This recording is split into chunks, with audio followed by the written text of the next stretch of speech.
Why would the most powerful being in all the universe willingly, voluntarily subject himself to such horrible treatment and to death and do nothing? Could it be that there was a greater purpose involved than what we saw? That he voluntarily gave himself to suffering, to experiencing pain, and to ultimate death for a greater purpose that all those around his feet that day didn't understand. And that's indeed what Jesus did. Now, you and for me, Jesus demonstrated himself upon that cross as a selfless person.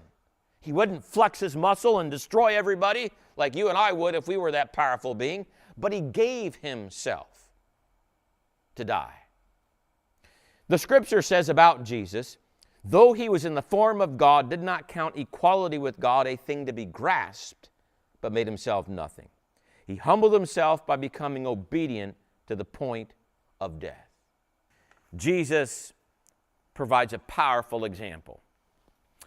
I grew up in a Christian home, and my dad became a pastor, and probably from about, 3-6 years old, I was going to church Sunday morning, Sunday night, Wednesdays, and anything else that came up, I was there.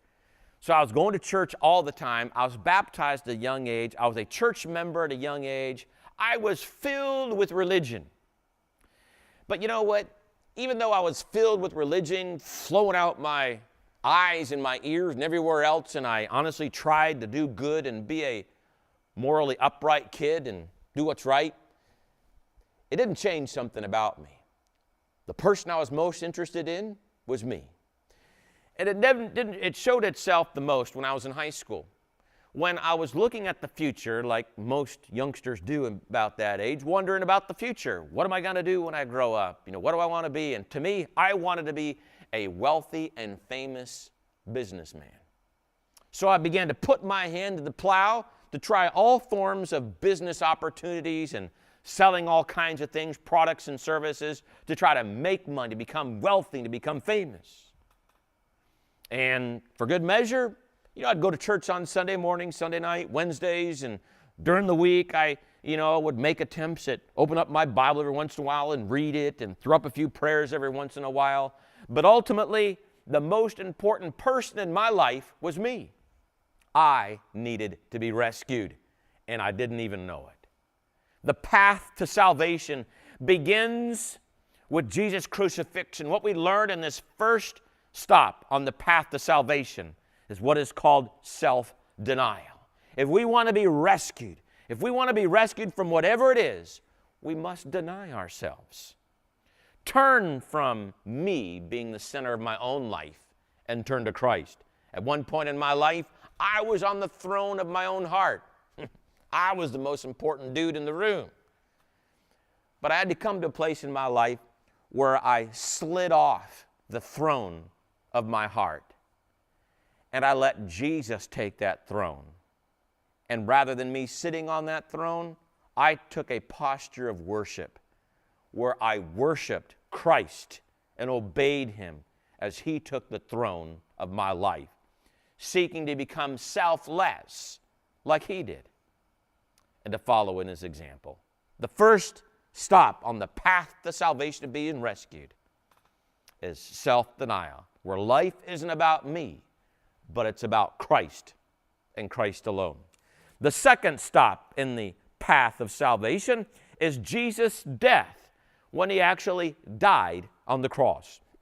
The scriptures give an eyewitness account saying, "Then Jesus, calling out with a loud voice, said, 'Father, into your hands I commit my spirit.' And having said this, he breathed his last." Jesus, when he died, he felt like he died. It seemed like he died looking at this with a sense of peace. Really.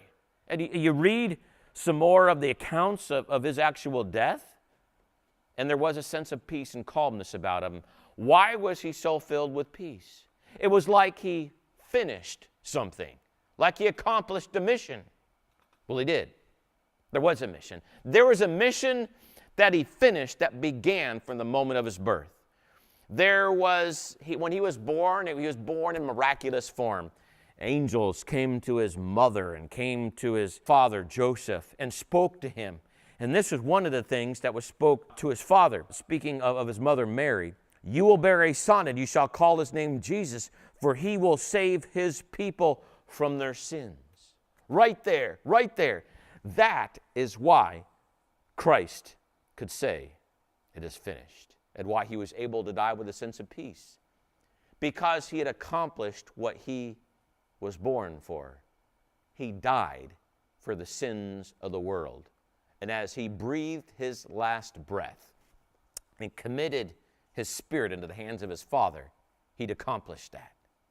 He came and he died for the sins of the world. Now, what exactly is sin? That's a religious term, a church word, something we read about in the Bible. It doesn't come in our normal everyday conversation. Well, sin is anything that violates God's standard, God's commands. We see an example of some of these commands and standards in something that is called the Ten Commandments. Maybe you've heard of those.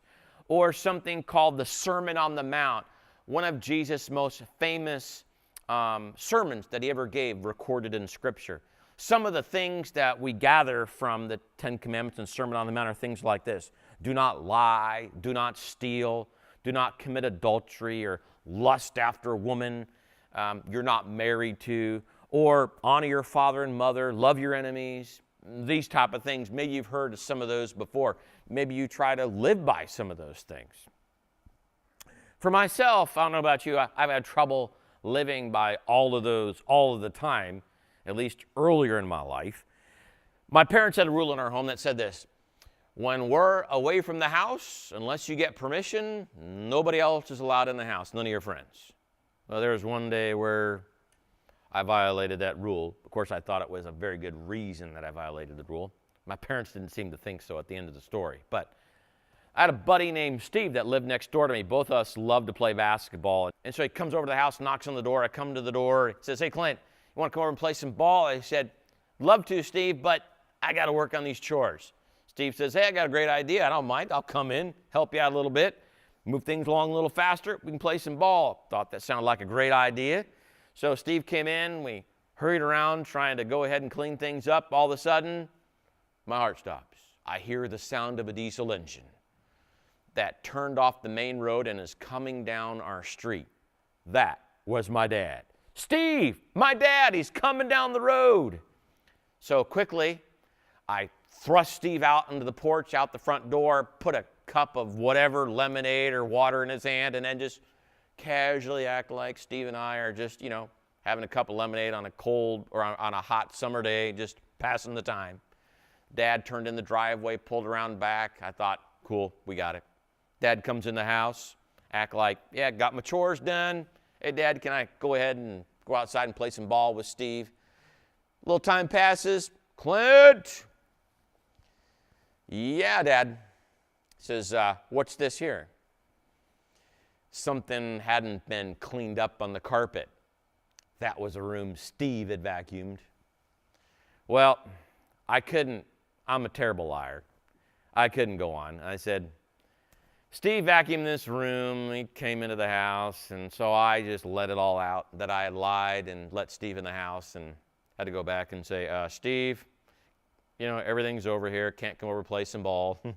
Probably for a long time. Well, that's my confession. What about you? Have you ever told a lie? It's hard to keep God's standard, especially all the time. Now, you might say, I can't think of a lie. I can't think of really anything that I've done that, has been bad, or at least real bad. Well, in that case, you might be like little Susie, who knew the rule in the house that she wasn't supposed to get into the cookie jar without asking Mom. Mom comes around the corner. Susie's just pulling her hand out of the cookie jar and stuffing, that old chocolate chip cookie in her mouth. Mom says, Susie, have you had your hand in the cookie jar? And Susie's going, oh, no.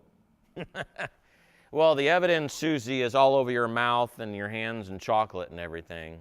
We might as well, instead of hide it, since God knows everything, just admit it. Yeah, we haven't kept God's standard. We've all messed up.